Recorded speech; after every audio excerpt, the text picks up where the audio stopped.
Great. So, yeah, so this Experts at Work webinar is entitled What You May Be Getting Wrong with Reward and What to Do About It, which I think is a great title. Juan, thanks for thinking that through.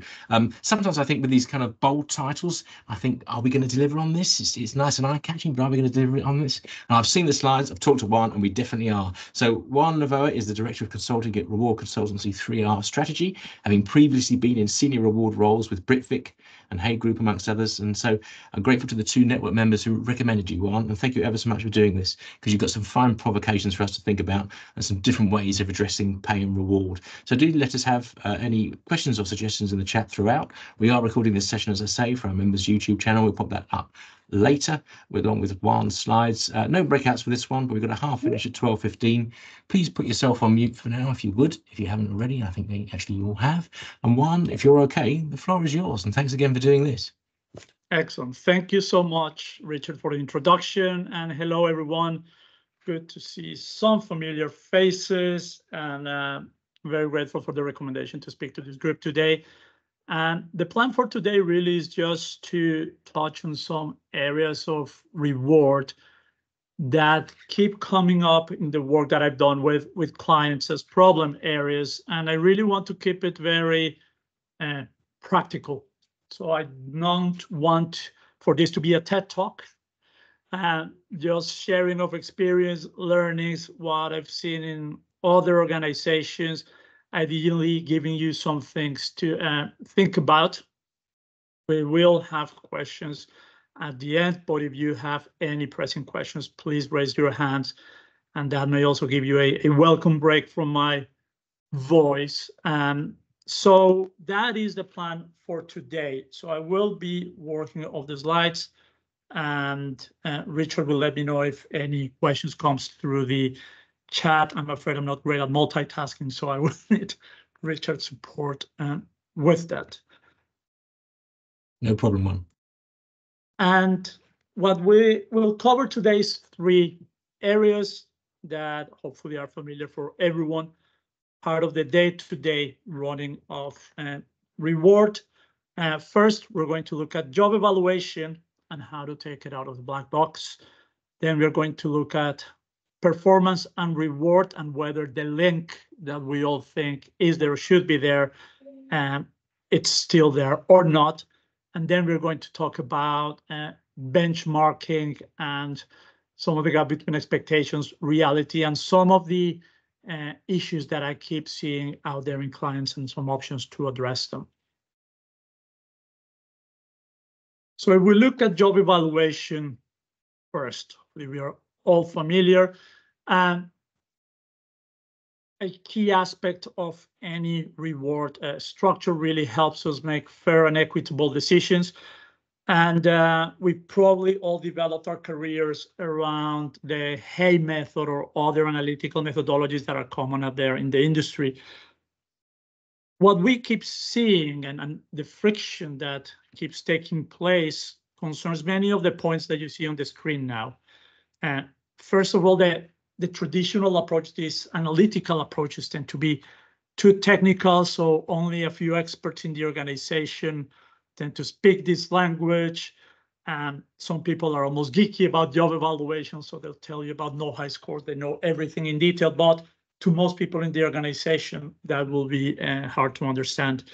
And it tends to be opaque and goes against the grain of this drive towards greater transparency that we find in many organizations. It tends to be there, sitting in a black box. Because of the way it is defined, the definitions that it has, it tends to be distant from the business. It doesn't really relate to what you do on a day-to-day basis. It can be inconsistent. I mean, it's just because it's analytical, it has a formula, doesn't mean it produces always the right answer. You'll always need interpretation of different aspects of work. You'll need interpretation of the methodology, and you cannot guarantee consistent outcomes unless you have very good levels of capability and governance. That point of governance comes into play because sometimes it can be gamed. So people who are good at wordsmithing may be rewarded when they know which words to have on job descriptions. And for job evaluation, they may know how to get some extra points and sometimes just enough points to get them to a next level and actually trigger a pay adjustment. So potentially some of you have had experience with people trying to get jobs reevaluated, and more often than not, that has to do with getting a certain pay outcome. And if they get their way, that results on the integrity, the credibility of job evaluation being impacted, people getting disengaged and not trusting the system. So what if we could actually move that conversations from a very technical domain to something that people can understand, language that people can recognize? What if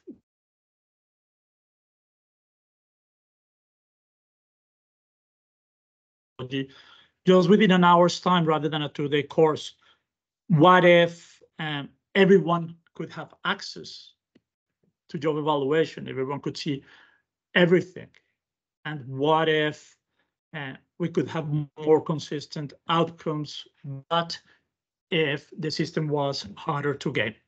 And that's what the option that I'm going to put in front of you today, which has to do with a contribution-based framework. This is not rocket science. In essence, a contribution-based framework is a framework that aligns each of your grades or your low job levels to a series of descriptors that determine how roles add value, how they deliver key outcomes, what is it that drives career progression, so that you have your job levels for your grades, descriptors, and that forms the basis of this contribution-based models. Behind that, there's a lot of work to make it look that simple. So you need to think about, you need to understand job evaluation, you need to understand work in the organization, and then bring the two together. But an example of what a contribution-based framework, or an element of that, is what you see on the slide in terms of some descriptors for a particular level that sets out very clear expectations of what you want from roles at that level. And that's what it looks like. You will have descriptors like that for all your different grades. And how can this help you? The first step is that it streamlines job evaluation. It makes it easier, it makes it more consistent, more trusted and transparent. Because when people can see the definitions, when everybody can see them, people can say, okay, I know how those decisions are made, instead of just getting a point score or something. It's harder to gain because you can only get your job to the next level, not just by getting a handful of more points, but actually seeing a material change in job content. So it can give you that credibility and trust. Also, something that's very important is that it gives us the ability to speak a single language about work. Most organizations are complex. They have different areas with very different roles. And it's difficult to have a single language. I'm sorry, Sarita, I see you on screen. I'm going to use the Science Museum as an example. So how do you technical experts, how do you have functions and define work for both areas in a way that can understand and you can apply across both areas and across the whole organization? And this can help you with that. You have more clearer standards about what is expected. That's why we use this language of contribution. What is expected of people in each of the roles, and it doesn't depend on experience, qualifications. It can be more inclusive because of that, because this is what you need to bring to the job. It can also provide a golden thread for your people agenda, so it can help to define role profiles. You take the descriptors and then you answer the question, what does this look like on a day-to-day basis for roles in X or Y function?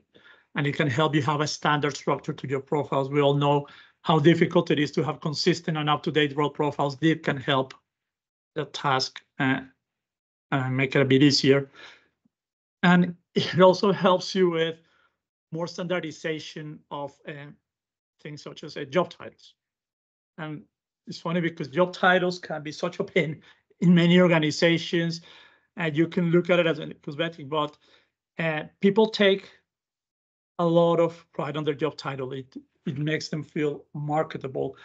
But when you have the same job title for people in different levels, when you have managers doing very junior roles and very senior roles, that then starts creating incorrect expectations, that starts creating frustration, and having this can help you standardize some of that. So the benefits to be achieved from this.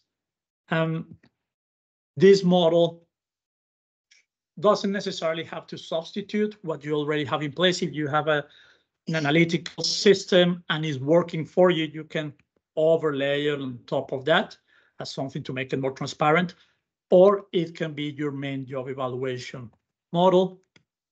And you can have a read across from this type of model with different types of grading structures for benchmarking purposes if you access survey data from different providers with their own structure. You can use your own language, and actually that's the aspiration, that those descriptors use your language, not technical language, but language that people would recognize in your organization. And also, something that we get often when we are talking to clients is how do we future-proof this? And this descriptors should be a live document. It's something that you should own, that you keep up to date, and if structure changes, job changes, and you can actually update these descriptors to keep them relevant. Obviously, we talked a lot about language, and it's very important that we make sure that it is inclusive. Having this flexibility on drafting the descriptors creates an opportunity, but also a risk if you don't use the right language. So it's important to test it to make sure that it is inclusive and doesn't have any type of bias or is non-discriminatory in any way. And in our experience, it's worked really well to bring people in. We've worked on developing this type of models with trade unions. And when they're part of the process from the start, it's very good to get their buy-in. It's something that senior leaders will recognize as well. So it's a great way to demystify job evaluation, to get all stakeholders on board, and to really remove the mystery around job evaluation. I'm just conscious of time. I'm going to skip the next two slides. You will receive them, and they're just very, they're guidance on how to develop this framework if it's something that you want to do. So there's not much more value that I would add by talking to them, so you can see them. And if you have any questions after that, you can always come to me and talk to me. Just going to make a brief pause now. Are there any pressing questions or comments about this section on job evaluation before we move on to the next one? Oh, okay. It's always good to have that pause for a sip of water. So let's talk about the link between performance and reward now. And when you talk about performance and reward, people often with a lot of conviction say, yes, we align performance and reward, we'll get better individual results, better organizational results, and it's almost a dogmatic belief that this will happen. The reality is that it takes a lot of things for that to be the case, and the risk and the issues that we often see arise from some of these factors actually not being there. So first of all, you need to be able to set objectives consistently across the organization to make sure that the bar is set at the same level for everyone. And also employees need to have control about the things that will determine performance and reward, and they need to be enabled to deliver that. We've all read in literature in the last few years the importance of the regular, the frequent, the quality performance conversations, but are managers willing and able to have them? Are they having them? Big question. Do we have the flexibility on objectives to review them if things change? throughout the course of the year. Our performance outcomes, the ratings that we get, are those consistent across the organization? Can we really incentivize high performance? Can we do meaningful and differentiated rewards? And do employees understand what they need to do to get those rewards? So it's a lot that we need to get right. And in practice, there aren't many organizations where you see all of these things being true. This is not to say, okay, just ditch performance altogether. There shouldn't be any link. What the key message from this is you need to make sure that you get things right before you start going down this path. Otherwise, it won't work. And actually, it can have the opposite effect of disengaging employees and having a negative impact on performance. And what is that negative impact? Where does it come from? First, if you see that the bar is not being set at the same level for everyone, you feel unfairly treated. If some people have it easier than you, if that's the perception, that's going to make employees feel hard done by. You also feel demotivated if your objectives, your performance rating depends on objectives that you can't really influence, that you can't really impact. If they're just cascaded down to you, you really start on a losing battle. You lose the motivation to deliver those outcomes. Also, if we are not having the conversations, if we are not providing feedback on a timely manner, you're lost. You don't know where you are. It's interesting because a few years ago, there was a lot of noise around organizations removing performance ratings altogether. And many, if not all of those organizations, returned to some form of rating because employees felt lost. Without a reference, without a marker to show them where they are, they felt lost, and it is important to have that. And frequent conversations and good conversations is a great way of doing it. Another risk that we run is employees giving up. If you have very rigid objectives and halfway through the year, you realize, no, that's not going to happen, then you just disconnect, you give up on trying to achieve them.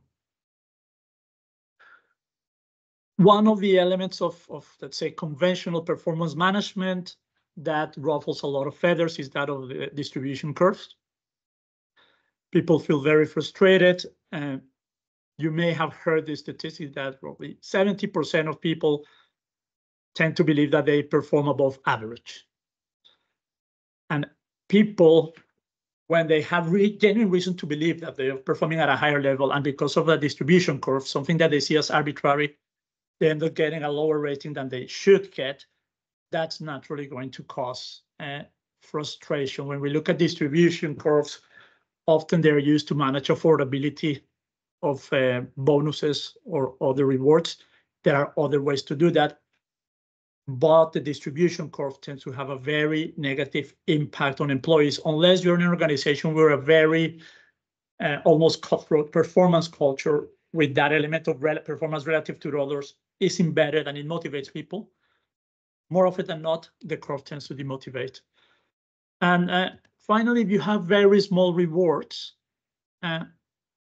you often hear people asking, well, I can't be asked, or yeah, well, why should I bother making that extra effort if the reward is so small? It could be, if people are having that reaction, you could have bigger problems than just this. But it is something to consider. If the rewards are very small, they're not going to impact behavior. So what can we do about that? What is happening out there actually to address these issues? The first thing that we're seeing is a recalibration of objectives. So there's aspects of delivery, but there's also of development. There's aspects of well-being, and in that sense, a very powerful message when development and well-being are part of your objectives. It shows that you really care, that they really matter. It's not just a nice message or a poster on the wall. It means it is part of your culture and is deeply embedded on your processes. This element of enabling managers to have conversations.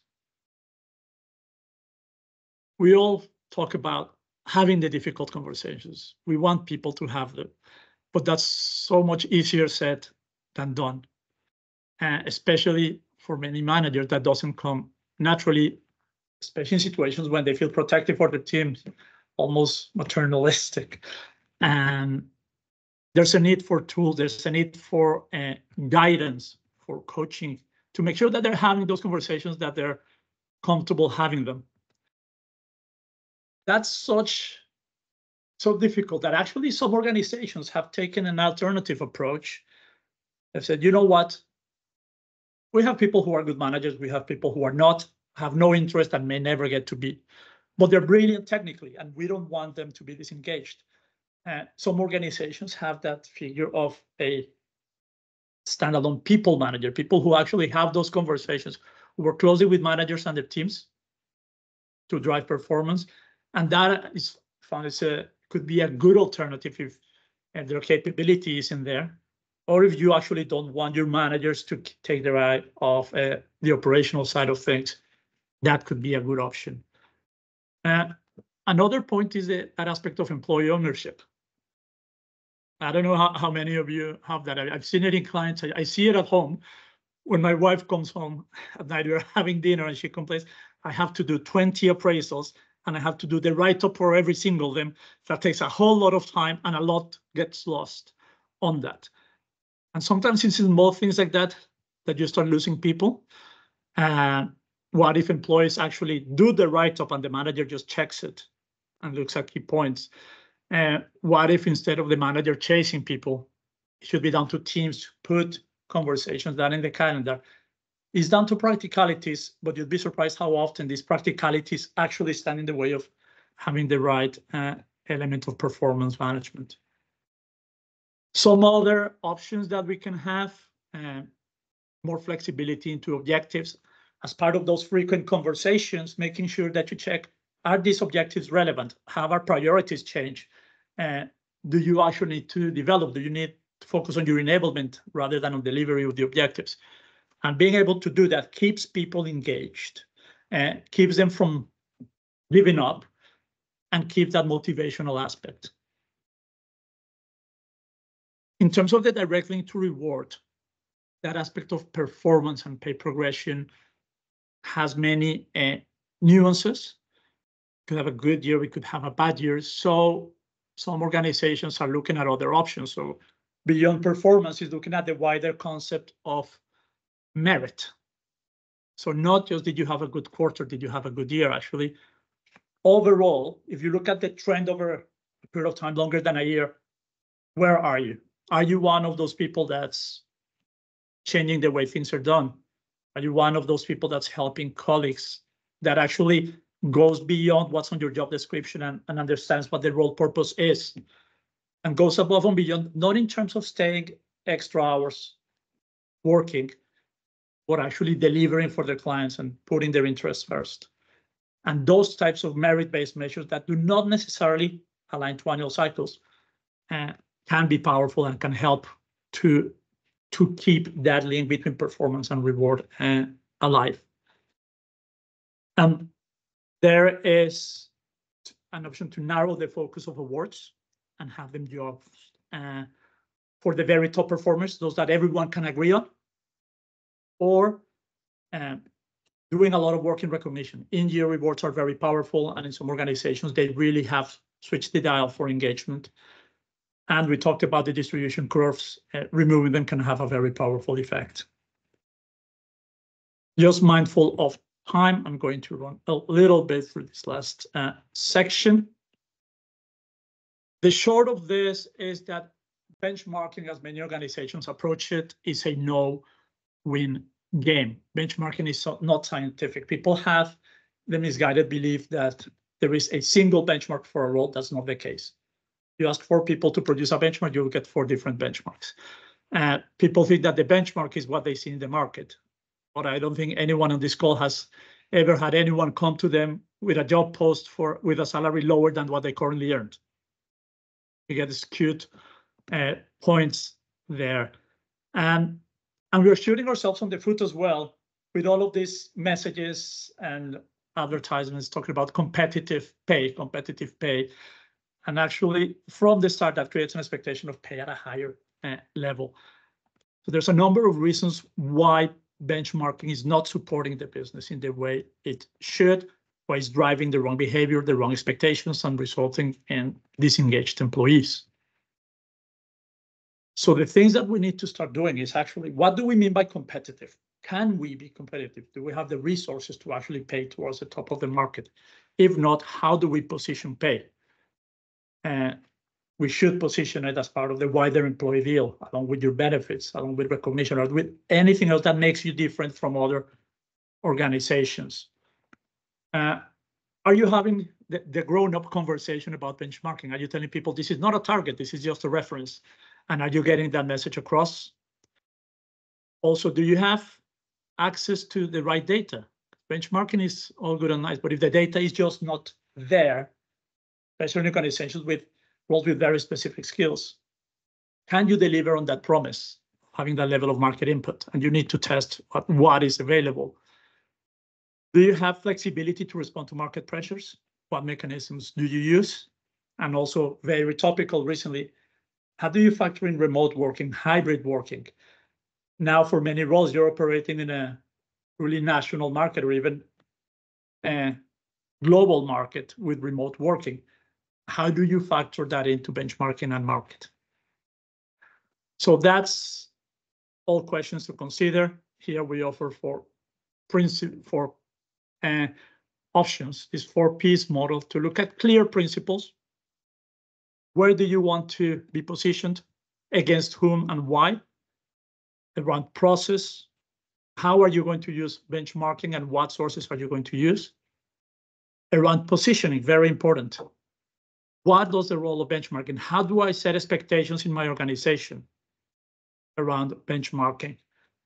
And around practicality, let's keep it simple. Let's have a clear mechanism to manage market pressures, but also let's be open about the limitations that we have in the process. And if we keep all of those principles in mind, we will have much better conversations around benchmarking. You'll be managing expectations a lot better, and you should remove a lot of the pressure to make ad hoc decisions, exceptions, and inconsistencies that often come up because of those factors. And that's all that I had to share with you today. Richard mentioned in the chat, you're going to get all the slides to you as well. My contact details are there.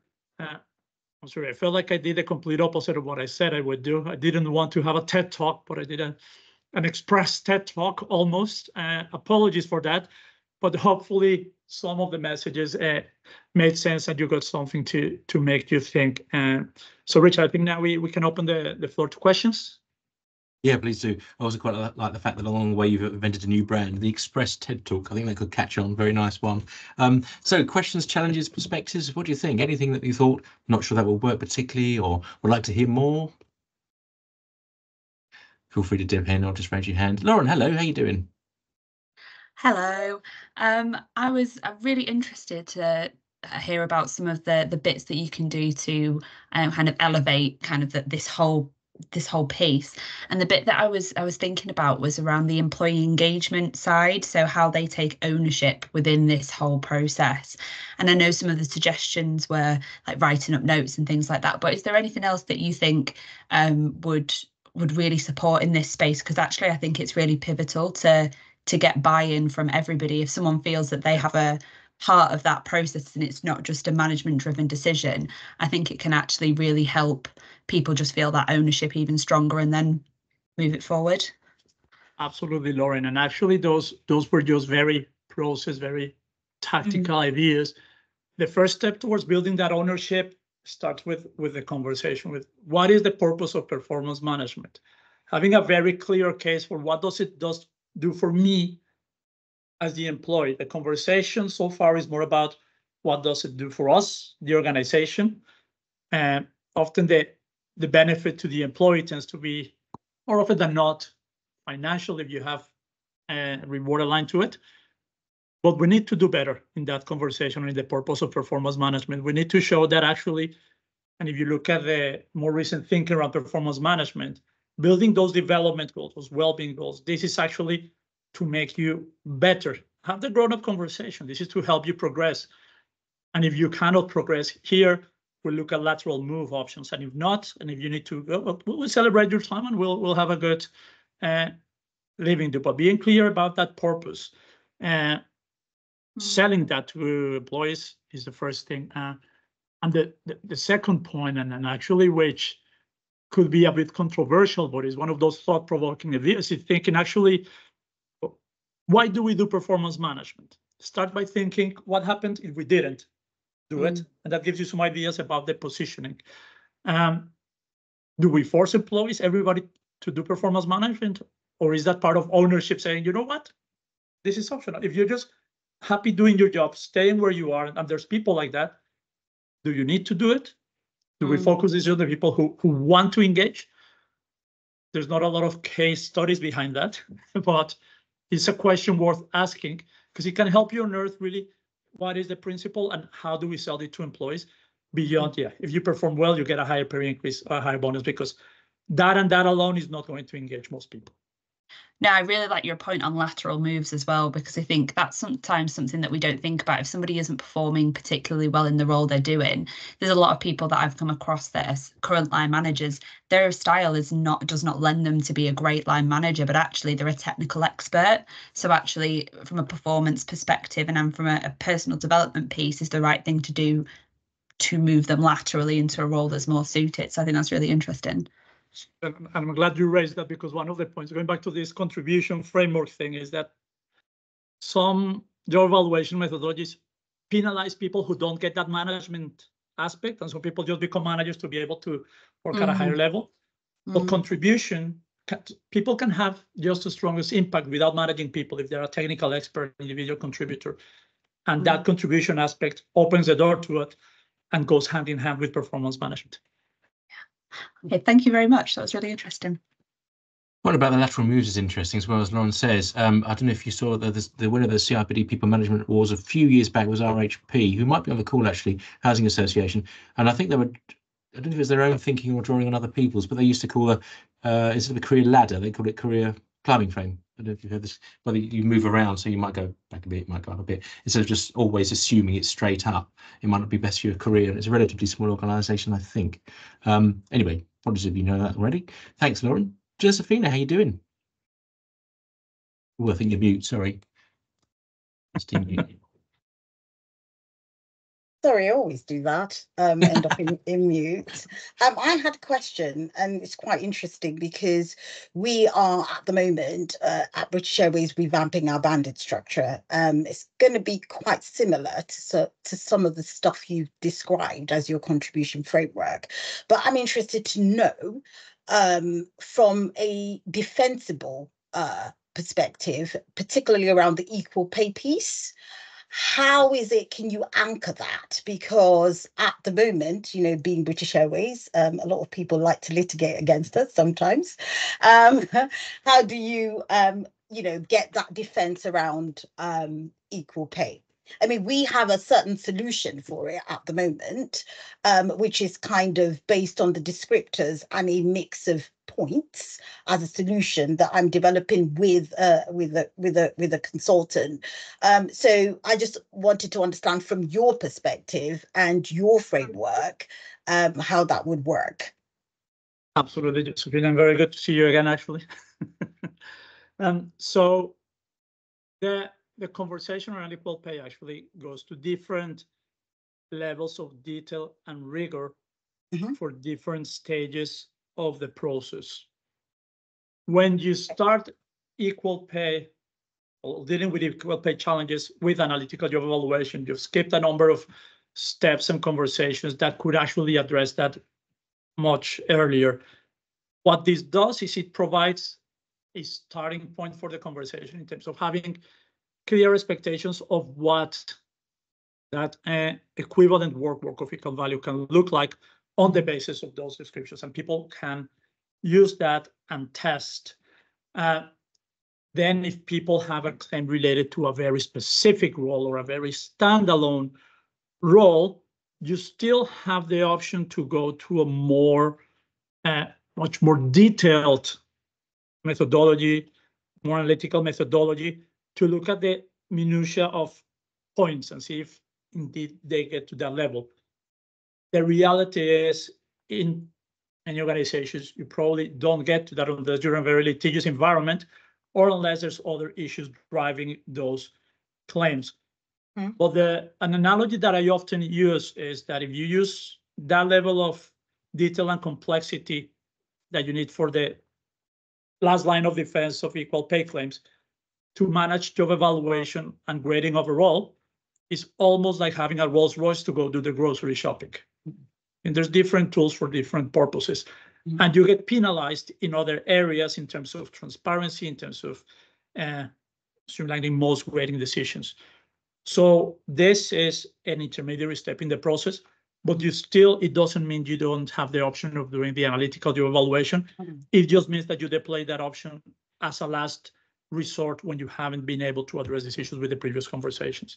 Does that make sense, Josephina? Does that answer your question? Yeah, I mean, kind of. I mean, because what you're describing is kind of more of a combination type thing. I mean, for us, in our context, we do have to have that foundation. But what is really critical, from your point, which I also completely agree with, is that people tend to focus more on the, the points rather than actually what that job really does. So we're making our framework in such a way that actually it describes what it says on the tin. And it's very difficult for you then to say from those descriptors that, a role at a lower level fits at a higher level. So we've calibrated it in that way. But behind the scenes, there are also points within those levels, which then say or enable you to compare a job that is equivalent to another or the same size or whatever to make it defensible. So we're trying to hit certain points of the whole sort of job evaluation integrated with the grading structure to integrate to the career path. So it's all a bit of a continuum for us. And the key message from that actually is that these are not mutually exclusive options. The contribution aspect on top of the detail of those numbers can help you have better conversations, more transparency, more trust, but it doesn't mean that you do away with the rest. Yeah. Thank you, Josephina.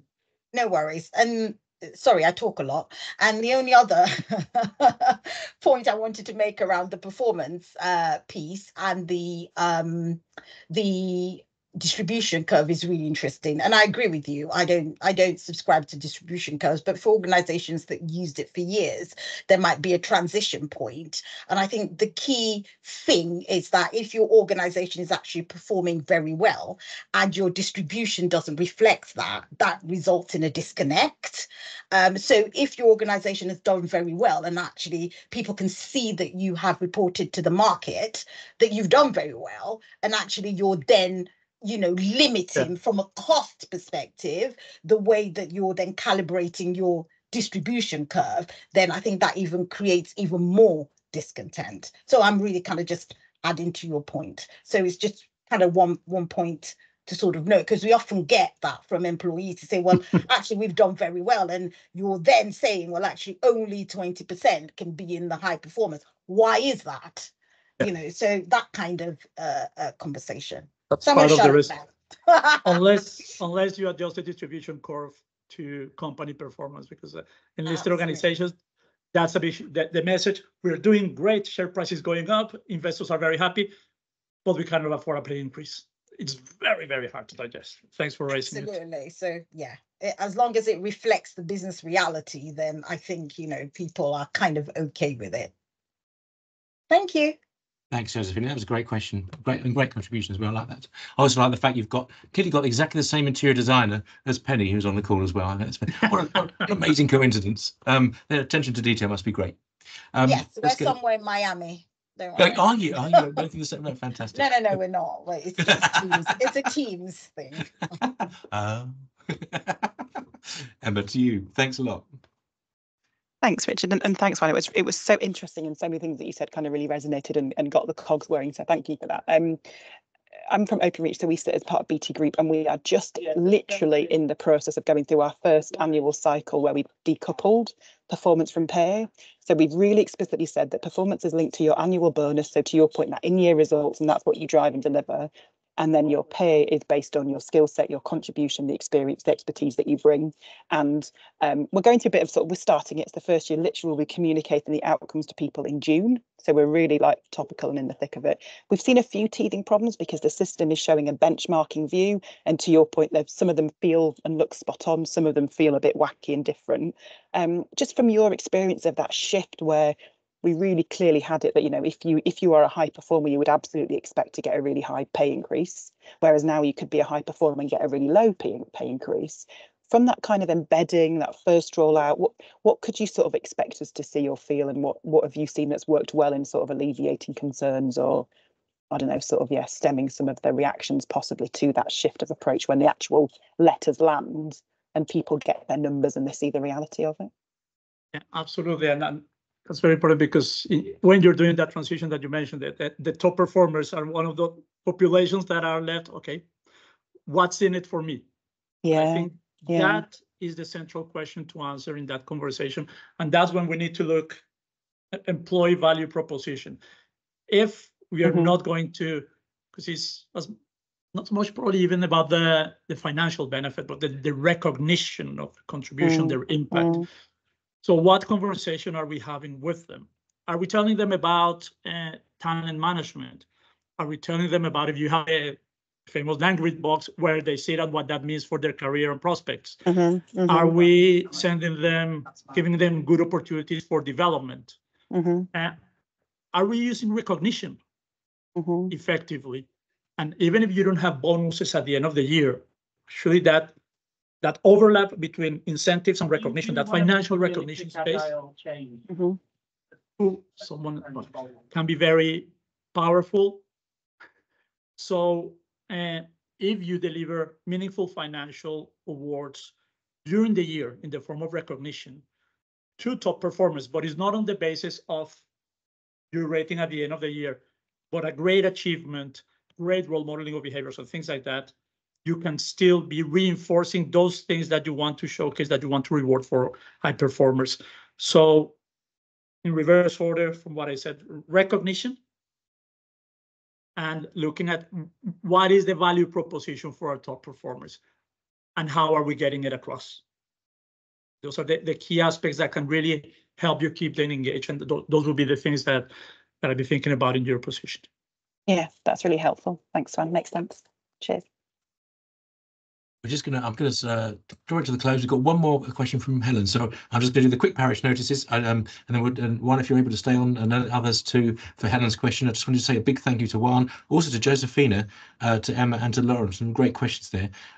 Juan, I love the detail you brought to this. Absolutely fantastic. Slides are coming to everyone soon. And before I jump in my Rolls Royce to go down the shops, let's go to Helen for one more question.